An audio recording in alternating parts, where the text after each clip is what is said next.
can, I can start now. No, it's good.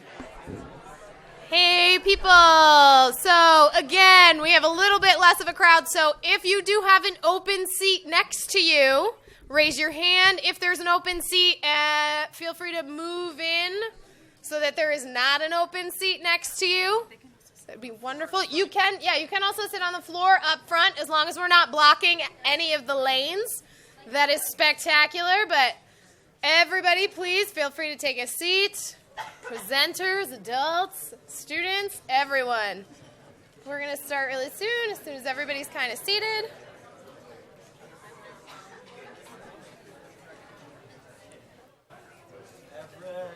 Woo.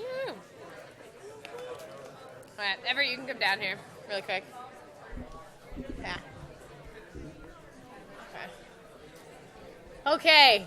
So let's go ahead and we're going to quiet down and we're going to get started here in just a second. We're going to bring up I Am Pro Snow, which is fantastic. Before that, I just have a couple of public service announcements. One, keep interacting with all of the art and the fantastic social media. I will be giving out prizes tomorrow morning to some of the spectacular social media individuals, but keep making your leaves. And if you have any questions about the art interactives or any of the social media stuff, feel free to find me or one of the wonderful Summit Crew members.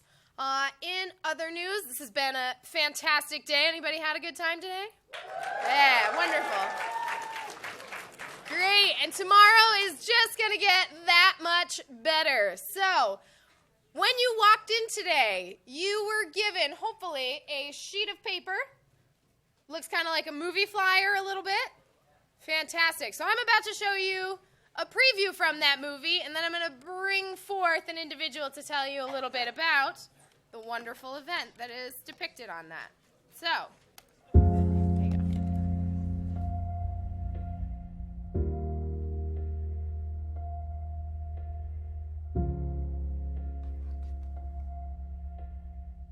I think over the past few years, I've really started to see the effect of what really not having winter.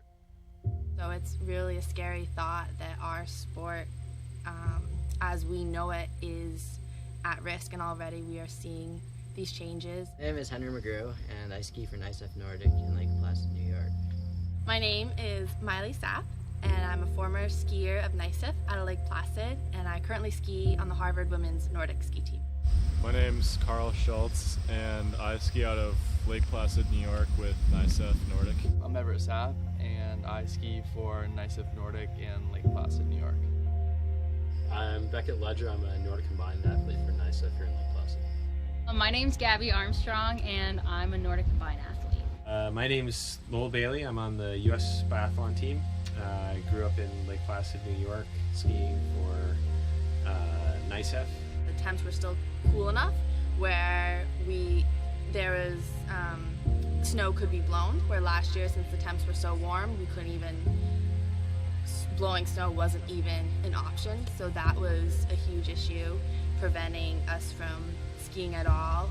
And then, instead of racing in freezing cold temps, all bundled up, nearly getting frostbite, which adds a little thrill. Sometimes you're battling with heat exhaustion.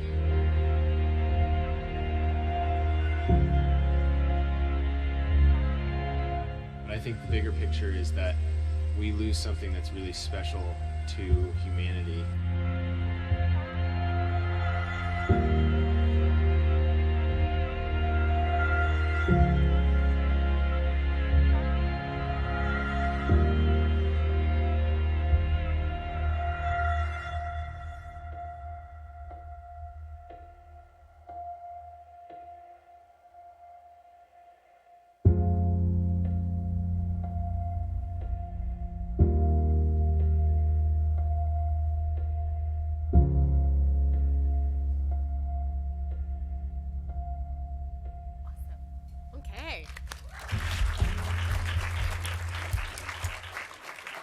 We actually have the creator of this wonderful film here today. Oh, just kidding. One sec, sorry. Okay, good. We do have Everett Sapp here, and he is going to come up and just tell you a couple of quick things about the flyer. Go ahead, Everett. Hi. Yeah, so this weekend, Saturday and Sunday, both at 5 p.m. to 6 p.m., this full film will be playing at the Palace Theater on Main Street in Lake Placid. And basically it's just to show the effects of what climate change has brought on to cross-country skiing around our area and how we've had to deal with the hardships and how the sport is changing generally for the worse. So it'd be awesome if you guys could all come out and make it and support the cause. It's going to be a fundraiser for I Am Pro Snow, who will be talking in a second. And so tell your friends, tell your family, Saturday and Sunday at 5 p.m. So hopefully I can see you all there.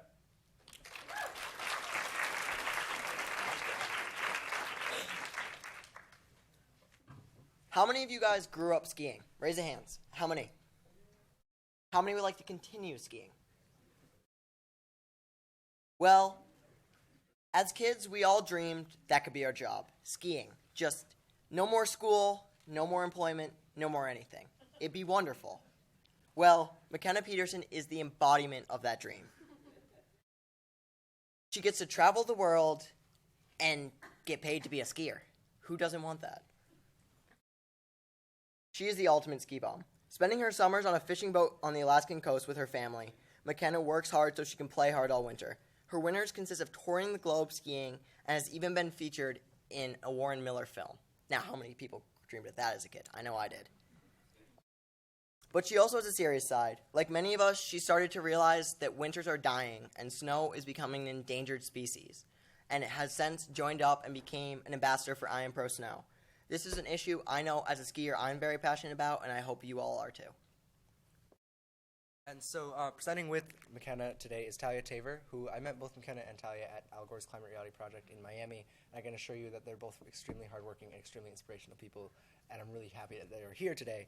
Talya is the I Am Pro Snow Program Manager at the Climate Reality Project.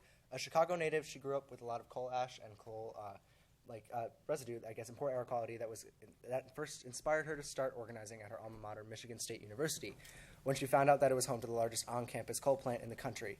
After years of hard work, her campaign convinced the administration to completely transition off coal by 2016. And after graduating from MSU, Talya honed her organizing skills by joining Green Corps, the field school for environmental organizing, where she successfully launched 4 different campaigns across the country. Before joining Climate Reality, she worked with Environment Maryland, where she ran statewide nonprofits renewable energy campaign and passed legislation to bring more solar power energy to Maryland. And when she's not organizing, you can find Talya singing and playing guitar at local venues in Baltimore. And so now, without further ado, please welcome McKenna Peterson and Talya Trevor.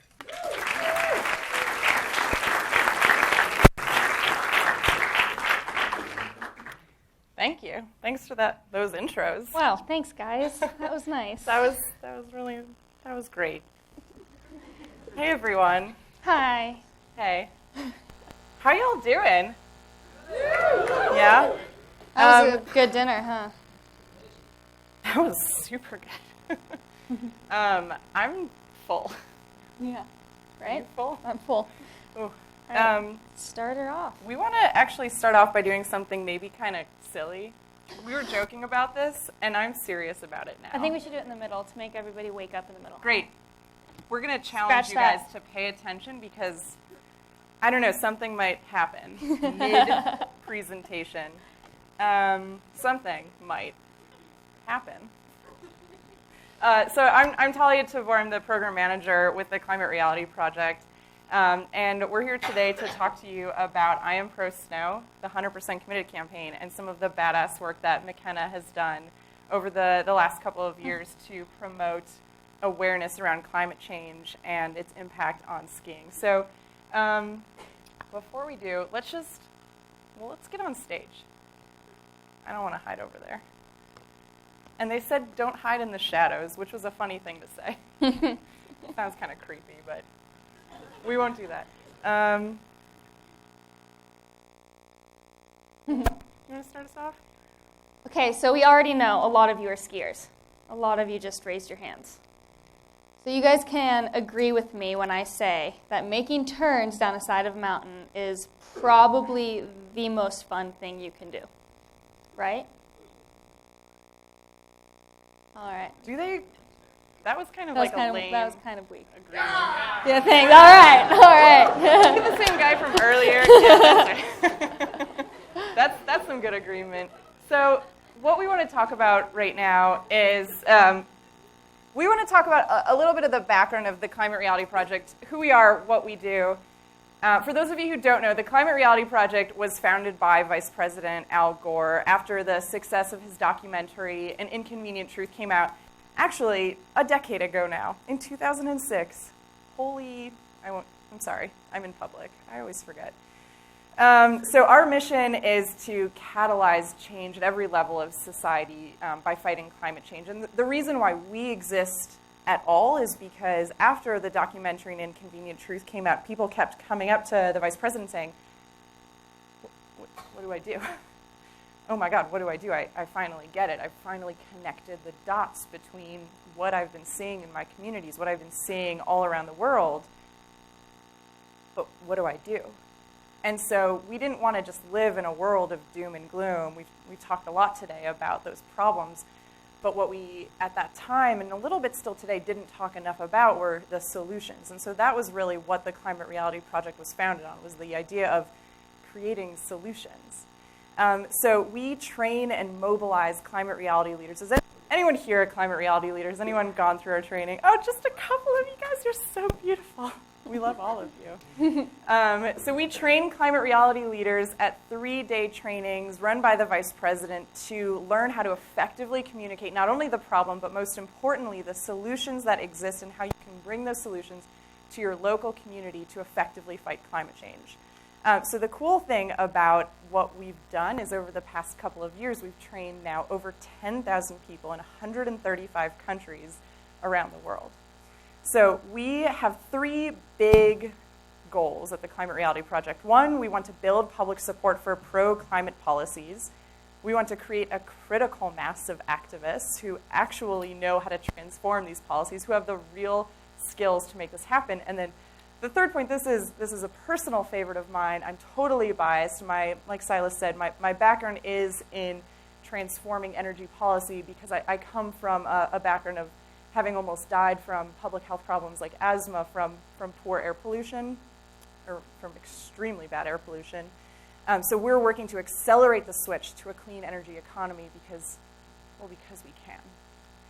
And so that's where I Am Pro Snow comes in. We are a relatively new program within the Climate Reality Project. We got started in 2012 with a partnership with Warren Miller, which is how we hooked up with McKenna Peterson over here, which was one lucky day for us. And we bring together folks who care about climate change, but who also are deeply invested in mountain communities, whether it's skiing, whether it's through snowboarding, whether it's through caring about the droughts that exist in our communities and what that means for our livelihoods, for our economies. We bring these communities together to communicate, again, the issues that exist and how we can effectively fight that moving forward. So launched in 2012, we've now, this number actually is inaccurate as of really a couple of days ago. We've now brought together over 500,000 people worldwide to start talking about these issues. So before I pass it over to McKenna to talk a little bit more about what she's been doing over the last couple of years, I wanted to just show a quick picture of just in 1 year what we've been able to bring together with I Am Pro Snow. You might recognize a couple faces up here. Some of them are in this room today. This is a Warren Miller film. This was at the Warren Miller film, right? Just confirming. Yeah, that's what I thought. This was at the Warren Miller film where some of our amazing activists here in this room were able to talk about I Am Pro Snow and the work we were doing to raise awareness at COP21. And over there you'll see a bunch of us just getting stoked on snow in Miami, of all places. But we had one of the biggest groups of people at a climate reality leadership training all come together to say, we are pro-snow and we want to learn how to fight this. So I'll get into more details about what exactly it is we do to fight climate change and why we think we're actually one of the most successful groups out there. That's kind of a bold statement. I promise I'll back that up. Over to you. All right, we're going to talk about skiing for a little bit. So I've been very fortunate to have had skiing bring me to the high peaks of some of the most remote and beautiful places of the world.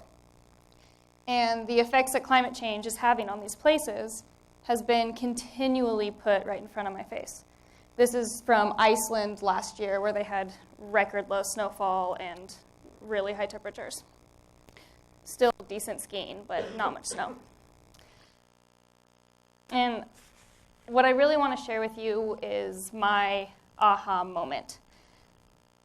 The moment where, to me, climate change transitioned from something that I just acknowledged and was there to something that I felt morally and emotionally obliged to deal with.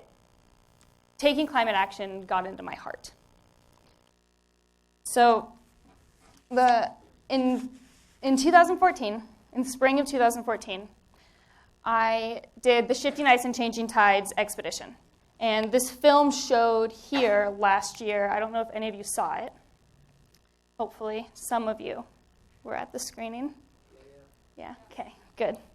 So the expedition was an all-female ski and sail expedition to the southwest coast of Greenland.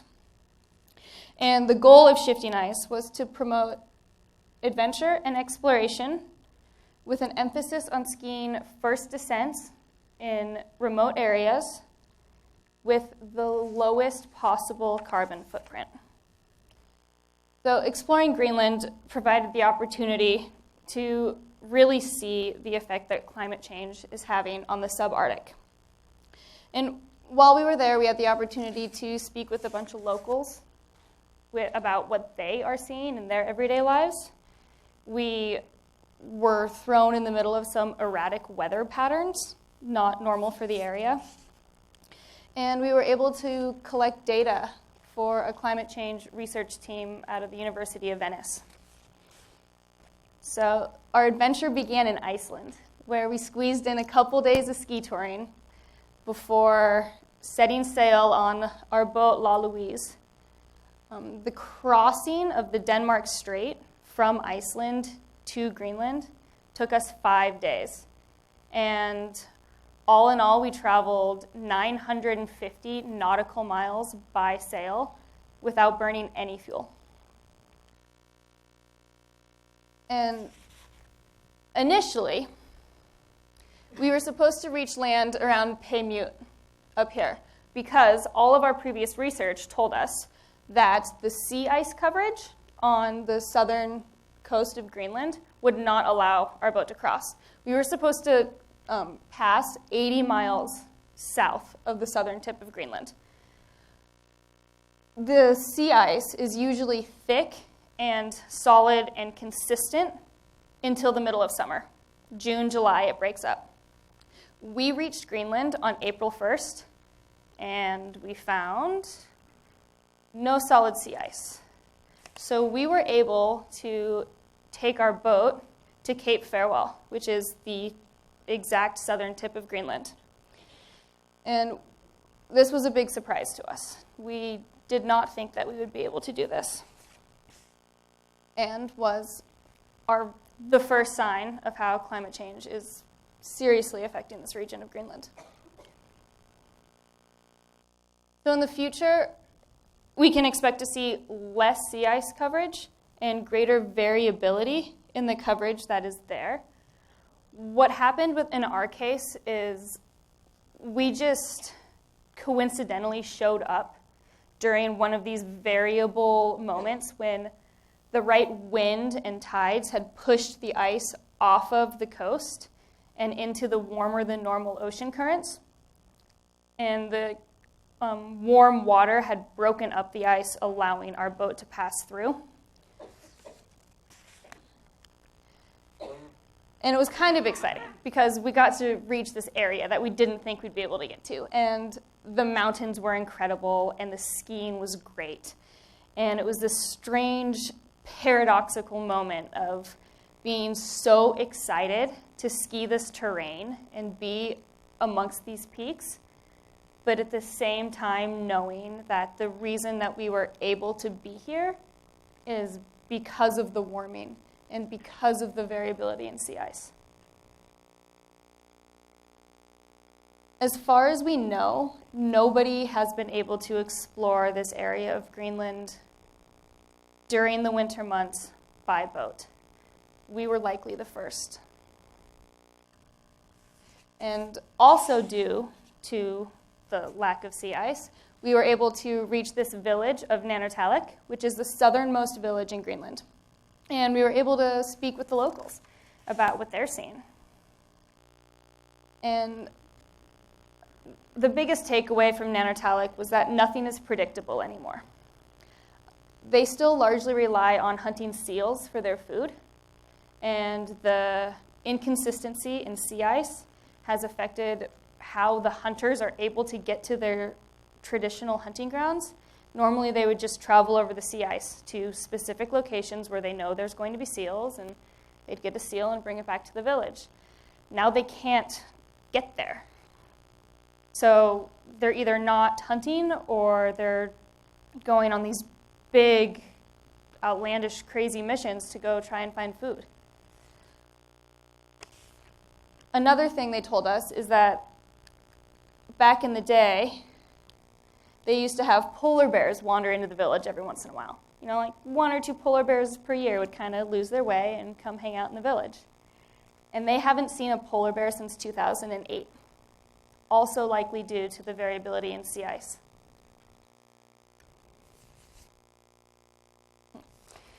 So my aha moment. The moment where I decided I needed to take climate action to heart, and the moment where it truly became my passion. I was sitting on this rock in this same area of Greenland. It's about 5,000 feet above the valley floor. And I was noticing the rolling moraines in the valley and those sheer rock walls that lined both sides of the valley. And the geography here was shaped by a glacier. And all that remained of the once powerful moving mass of ice had curled up in the most northern cirque. All that was left was this little, sad, almost old-looking chunk of ice that was just hidden up in this cirque, and it used to cover the whole valley. And it hit me hard. It really got to me, and it made me so sad. It made me feel like the expedited recession of glaciers that's happening around the world is really the mountains losing their artists. The mountains that I love, the mountains that are my home.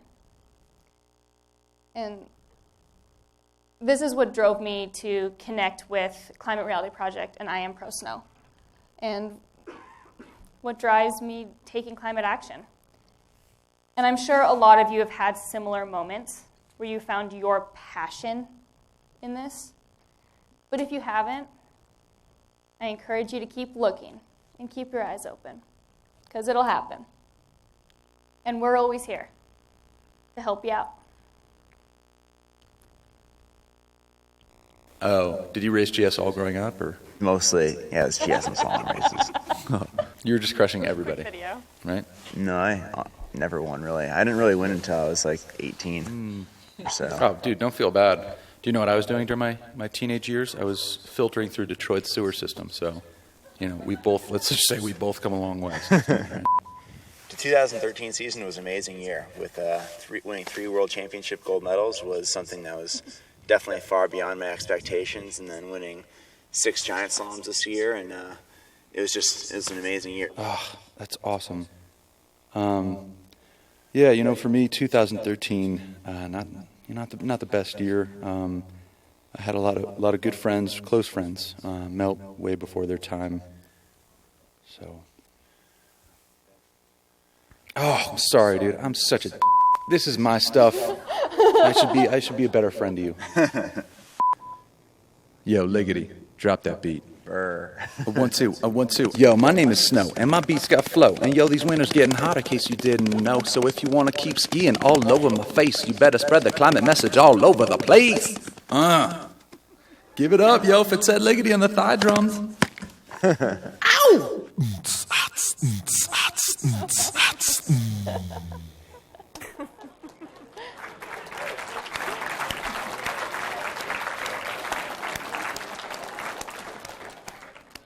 Give it up for Snow. We like Snow. We really do. He had a hard life. Lost a lot of friends.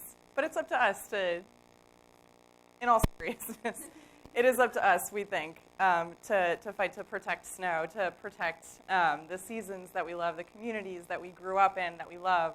And as McKenna was talking about, the places that have been seeing dramatic changes, changes that we wouldn't have expected had we not gone there and seen firsthand. Just thank you for sharing your story. That was beautiful. Just thanks. Round of applause for McKenna.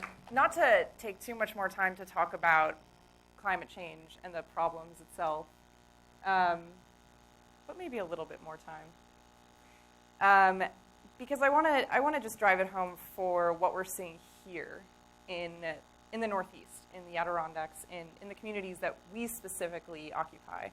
So we know that average temperatures have been rising. We know that 14 of the 15 hottest years on record have been in the last century, and 2016 is on pace to be part of that as well. But what perhaps some of you don't know is that by the end of this century, only 6 of the 19 cities that have hosted Winter Olympics are projected to be cold enough to host again.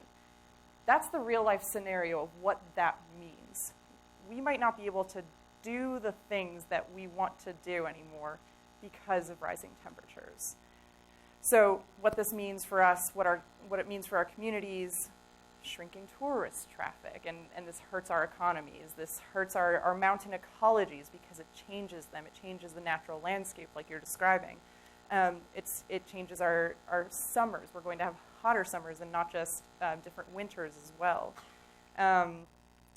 Here in the Northeast, the winter economy produces about $7.6 billion annually. This is a huge deal for us. So by mid-century, more than half of the 103 active ski areas could have shorter seasons. Some have already been seeing deep impacts from that already. Increasing temperatures, I mean, this one's pretty obvious, right? If it's warm, snow will melt. It won't stick. And so, for example, Vermont's average temperature has already risen 1.3 degrees Fahrenheit. Average rainfall has increased 5.9 inches. In winter months, warmer nighttime temperatures threaten snow and ice cover for winter wreck. This is us. This is here. Well, Vermont technically isn't here, but this is our community. I promised I wasn't going to dwell on that too long. We know the problems. We have seen them. We have felt them. But we don't need to dwell on that for too long, because what we know more than anything else is that we have the power here in this room. We have the power to take action to fight climate change today, even.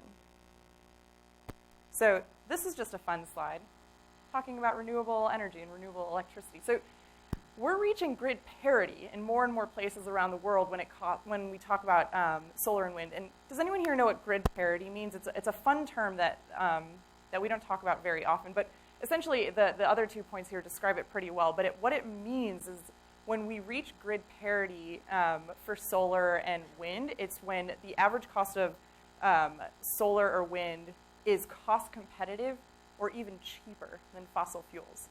So here in solar, we're already there. And fun fact about wind, all of the new energy that we produced, 41% of that came from wind last year. 41% of new energy. Who here followed the Paris agreements? COP21, yeah. It was kind of wonky, right? COP21, what does that even stand for? The Conference of Parties, like right away, it's just not a very welcoming thing to let people in on. When we start with acronyms, we're already telling people we only want a certain type of person to really follow what's going on. But the great thing about what happened in Paris last year was not only did virtually every nation agree to work together to achieve net zero greenhouse gas emissions, whoa, that's kind of cool, But what also happened was 6.2 billion people. That's wrong. 6.2 million people. I said that out loud, and I'm like, that's the planet, Talya. 6.2 million people signed petitions worldwide to deliver to our world leaders to say, we demand that you do this. Let's be very clear. This would not have happened if it weren't for the progressive communities, if it weren't for the individual actions that have happened over the course of many years that drove our world leaders to take action. It wouldn't have. So, how do we achieve that goal? Getting globally to those goals for each individual country, that's kind of wild, right? So INDCs are the roadmap. Again, not very welcoming, but what we do know is that because, again, virtually every single nation, 195 countries adopted the Paris Agreements, and that these agreements could be a turning point, what matters is how many of them ratify them, how many countries actually put their plans into place, legally speaking. So today, does anyone know, fun fact, does anyone know how many countries today have legally agreed in their country to actually ratify the Paris Agreement? 30. Who wants to guess? 53. One more guess. 0. Oh my God, you're so pessimistic. Oh, my poor heart. 92. Yeah. As of yesterday. Yeah, we've actually done an incredible job of ratifying, of legally agreeing individually by country to uphold the Paris agreements. This is huge. This is incredible. And it's, again, because of the work that we're doing country by country to build the public support, or in some cases, to pressure our world leaders to say this is what needs to happen. So we were there. We were part of that contingency that said, we want this to happen. We believe that winter communities, ski communities, mountain communities are at the forefront of this fight because we are on the front lines of this fight. We, for generations, have been feeling the impacts. But we aren't the type of community to take things sitting down. So we had our own letter that we delivered. And for the first time in history, we united globally winter sports and mountain communities to say, we're going to take action. This has never happened before because what do we call ourselves? We call ourselves ski bums. Bums. We're a bunch of bums who don't do anything except ski. Well, this letter proved differently. We not only were able to deliver a letter that represented 200,000 people worldwide, but a letter that had 11 cities worldwide sign on in support, saying my entire city is now representing this. And this was just the start for I Am Pro Snow. Oh, just more pictures of us being cute in Paris. Look at us with all our swag and the 6.2 million. I promise it's not billion. That was Speaking of pictures. Yeah. I feel like we should take a selfie. Yeah, let's take a selfie. Let me go back. How do you guys feel about that? We want to take a selfie. Can everybody, get into the middle? Like, real quick. Come on, just move for a second. It'll be good for you. We just ate. Come on.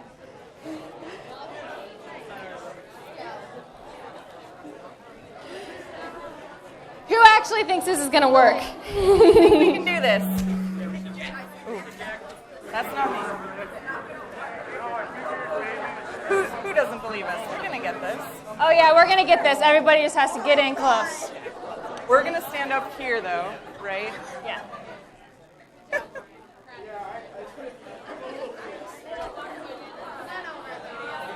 You're going to have to all get in closer. Yes.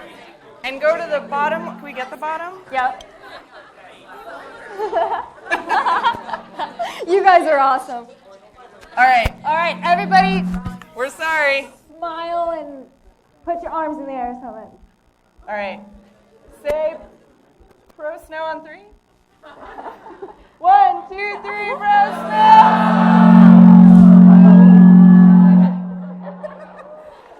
The gods, they sang with us. All right. We're not done. We're not done. We just really wanted a picture. We just wanted to do that. And we wanted to wake you guys up. Well, maybe that was more for us.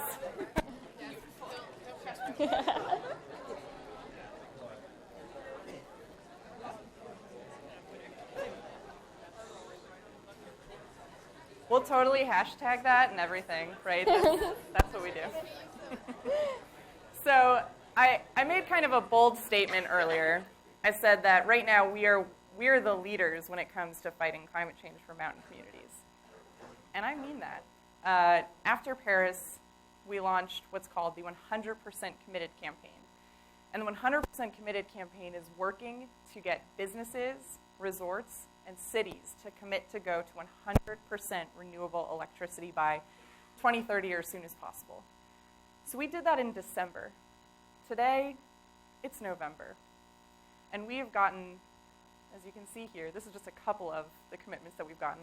Salt Lake City, Park City, Aspen, Ski Butlers, Lax, 22 designs. And actually, as of yesterday, I won't tell you, but we got 3 resorts yesterday, 3 more that I'm sure probably a bunch of you know of, to commit to go to 100% renewable electricity. This is all just within the last 10 months. Imagine now what we could do over the next couple of years, and imagine what we could do with you guys at the forefront of this fight, going to your cities, going to your favorite resorts, or the businesses in your communities saying, we need to change. We need to be leaders in this fight. We need to transition to renewable electricity. So over the next couple of years, we've got some pretty big goals, and if we think we're going to make a big enough impact, we're going to get 200 communities worldwide. We're going to bring our communities to the 2020 UN Climate Conference, COP26, and we're going to engage hundreds of thousands of citizens worldwide and train them in the skills for how to make this happen. So how are we going to do it? This seems absurd. This seems totally crazy. We're going to literally get every single mountain community worldwide to go to 100% renewable electricity. There were a couple articles that came out yesterday where some guy said, that seems like a joke. Is climate change even real? A real article about that. Well, we're going to do it because of people like you. New York has been on the front lines of climate change, but we could be at the forefront of solutions. We can get commitments from our cities when we have real leadership. So, I have 3 steps to make this happen. And I'll walk through them all pretty quickly, because they're simple. It's so easy to make this happen. Who would have thought? Who would have thought that it's easy to do this? Step 1, sign the petition yourself to go to 100% renewable electricity. 2, start your own local campaign. And 3, get your town, business, or resort to commit to go to 100% renewables. So step 1, sign the petition. Where do you get to the petition? Well, it's on our website. It's improsnow.org. So if you guys want to pull out your phones right now, actually, it's so great when we can do this right now on our phones, and go to improsnow.org, scroll down, look for the link that says individual, and that's the petition. And it's not saying I'm going to go to 100% renewable electricity, because we're not asking for individual change. It's just saying I support my local community doing this. So you can go ahead and take a look. And then if you can't get access to it, we actually have folks on the sidelines who have petitions in paper. Oh, Lindsay, great. Everyone, say hi, Lindsay. Hi, Lindsay. Lindsay's one of our organizers, and she's wonderful. So if you guys can't get access to the website, just raise your hand, and Lindsay will come and help you out. So step 1, sign the petition. Super easy. This way we can get in touch with you guys. Step 2, start your own local campaign.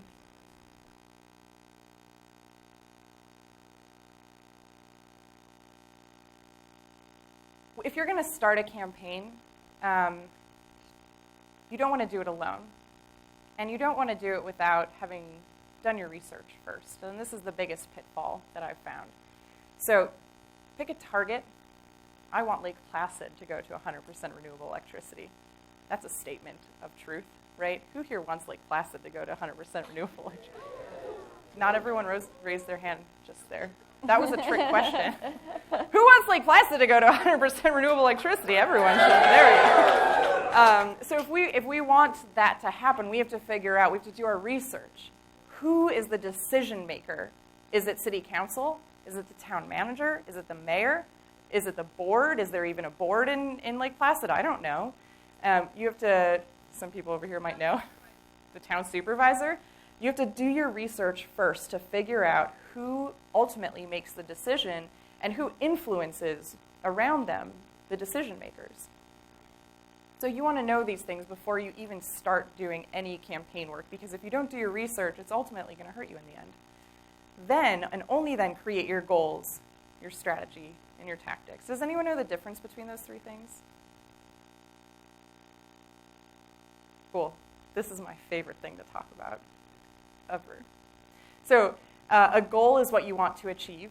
The goal, let's get Lake Placid to go to 100% renewable electricity. The strategy, we think it's the town supervisor who's going to make the decision.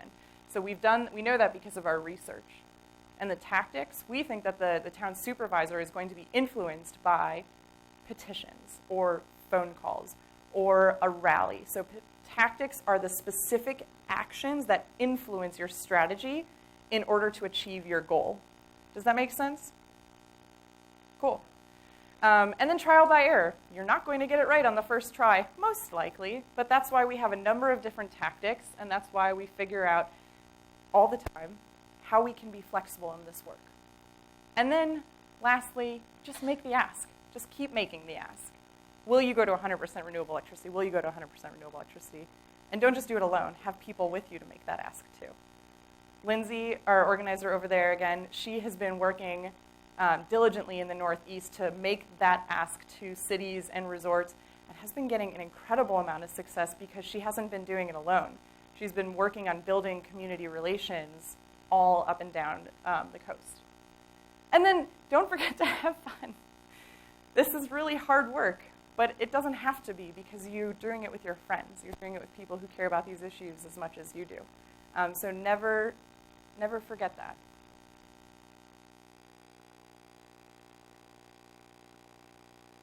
And the last thing, celebrate successes, big and small.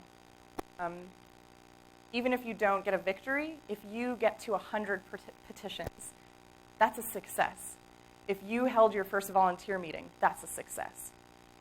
If you get a commitment, like this picture shows of us getting Park City to commit to go to 100% renewable, that's obviously a success. But you need to remember successes come in different sizes, and you want to celebrate all of them so that people know we appreciate the work that we're doing.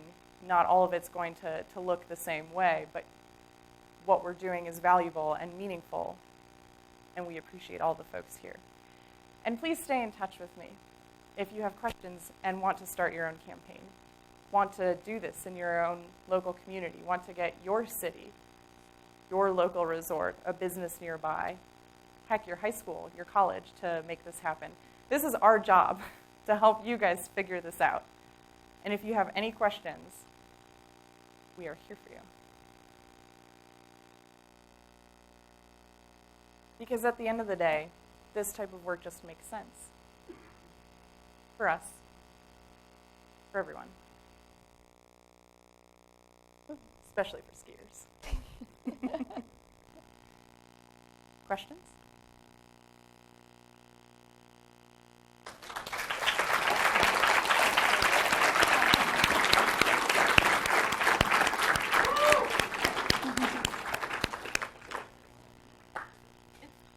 Thank you, I Am Pro Snow, and Talya, McKenna, and Lindsay. And I know that they still do have a little bit of swag stuff on the yeah, side. we got some swag. Oh, yeah, there is some swag stuff on the side. So as you move out, please check out that table on your way out.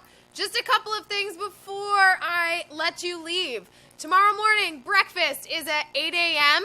Our first, you need to be in here in the theater at 8:45. But for our opening plenary session, right after we congregate in the theater, you will need clothes suitable for going outside. Okay, so leave the high heels at home or bring the sneakers. But please, jackets, hats, mittens, those types of things. Look at the weather. Yeah, but that is it. Have a fantastic night. See you tomorrow.